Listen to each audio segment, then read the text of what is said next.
Hello friends, welcome to my channel. ఈరోజు మీకు దలియాతో పలావ్ ఎలా చేయాలో చూపిస్తానండి. దలియా అంటే చాలా ఉంటాయి. దాంట్లో నేను గోధుమ నూకలు తీసుకున్నాను.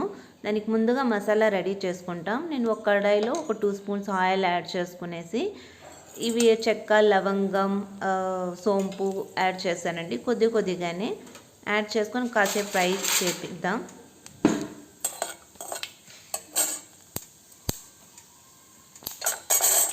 తర్వాత కొద్దిగా వెల్లుల్లిపాయలు,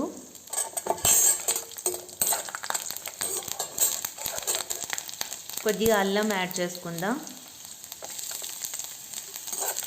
దాన్ని కూడా లైట్గా ఫ్రై చేపిద్దామండి. కొద్దిగా పచ్చిమిరపకాయలు తీసుకున్నాను. మనకి ఇంట్లో కారం ఎంత స్పైసీ వాళ్ళకి నచ్చుతుందో ఆ ప్రకారం స్పైసీగా మిర్చి తీసుకుందాం. కొద్దిగా కొత్తిమీర తీసుకున్నాను. కొత్తిమీర ఫ్లేవర్ బాగుంటుందండి, కొద్దిగా ఎక్కువగానే యూజ్ చేస్తాను. అది లైట్గా ఫ్రై చేసుకున్నాక కొద్దిగా పుదీనా యాడ్ చేసుకుందాం. కొద్దిగానే లైట్గా తీసుకుంటానండి, ఎక్కువ వేస్తే ఎక్కువ మసాలా ఫ్లేవర్ అయిపోతుంది.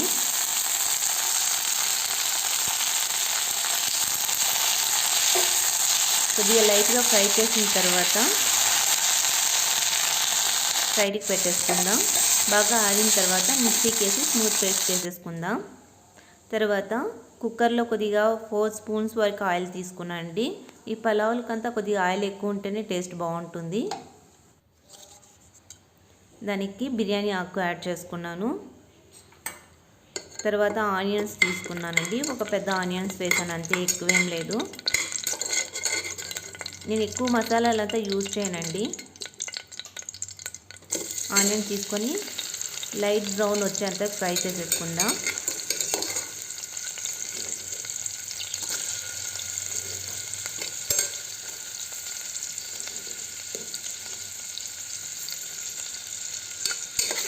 కొద్దిగా ఫ్రై అయిన తర్వాత అల్లం వెల్లుల్లి పేస్ట్ కూడా యాడ్ చేసేసుకుందాం. నేను 1 స్పూన్ అల్లం వెల్లుల్లి పేస్ట్ తీసుకున్నాను.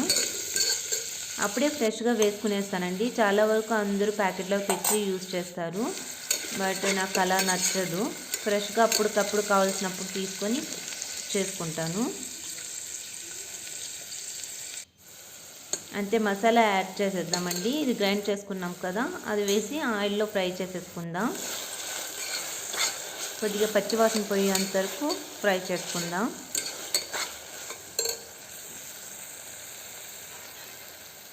ఇదంతా బాగా ఫ్రై అయ్యి ఆయిల్ పైన తేలుతుందండి, అంతవరకు ఫ్రై చేసుకుందాం.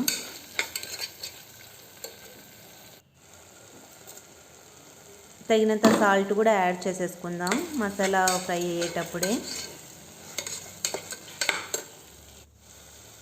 నేను కొద్దిగా పసుపు యాడ్ చేస్తానండి. ఒక 1/2 స్పూన్ పసుపు వేస్తాను.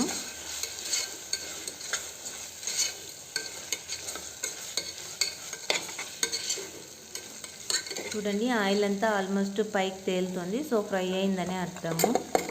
తర్వాత వెజిటేబుల్స్ ఏమున్నాయో అవి వేసేసుకుందాం. నేనైతే ఎక్కువ వెజిటేబుల్స్ ఏమీ లేదండి, క్యారెట్, బీన్స్ మాత్రం యాడ్ చేసుకున్నాను. ఇంకా మనకి వెజిటేబుల్స్ ఉంటే బఠానీ, ఉర్లగడ్డ అన్నీ వేసుకోవచ్చు, బట్ నేను జస్ట్ క్యారెట్, బీన్స్ మాత్రం యాడ్ చేశాను. అంతే అండి. కొద్దిగా కర్డ్, ఒక 1/2 కప్ వరకు కర్డ్ యాడ్ చేసుకున్నా, టేస్ట్ చాలా బాగుంటుంది.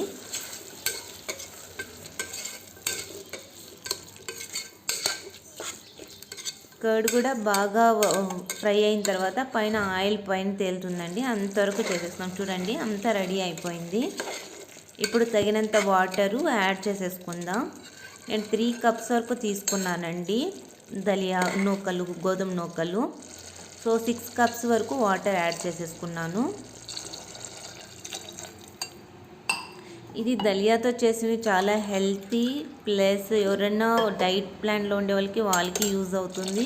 మంచి టేస్ట్ కూడా ఉంటుందండి. రైస్తో కంటే కూడా దలియాతో నాకు చాలా ఇష్టం.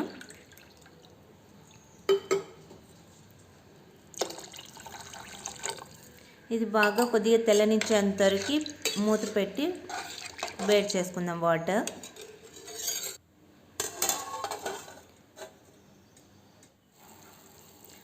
వాటర్ అంతా తెలుస్తుంది కదండి. ఇప్పుడు దలియా యాడ్ చేసేసుకుందాం. ఇక్కడ చూడండి దలియా బ్రోకెన్ వీట్ అది తీసుకున్నాను. అట్లీస్ట్ నెలకు 2 టైమ్స్ అన్న దీన్ని యూజ్ చేస్తే బాగుంటుందండి, హెల్తీగా ఉంటాం. అంతేనండి, బాగా మిక్స్ చేసేసుకునేసి కాసేపు ఉడకనిద్దాం. నేను విజిల్ అంతా ఏం పెట్టనండి, అలానే కుక్ చేస్తాను. అప్పుడు మసాలా అంతా బాగా అన్నిటికూను సెట్ అవుతుంది. విజిల్ పెట్టామంటే అంత పెద్దగా బాగోదు.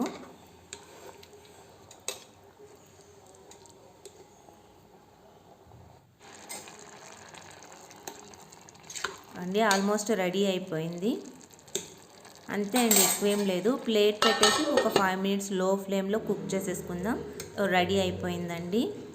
ఎంతో టేస్టీ అయిన దలియా పలావ్ రెడీ అయిపోయింది. మీకు నచ్చితే ఒక లైక్ చేసి కామెంట్ చేసి సబ్స్క్రైబ్ చేసుకోండి నా ఛానల్ని. థ్యాంక్స్ ఫర్ వాచింగ్ అండి. లంచ్ బాక్స్ రెడీ అయిపోయింది. Thank you.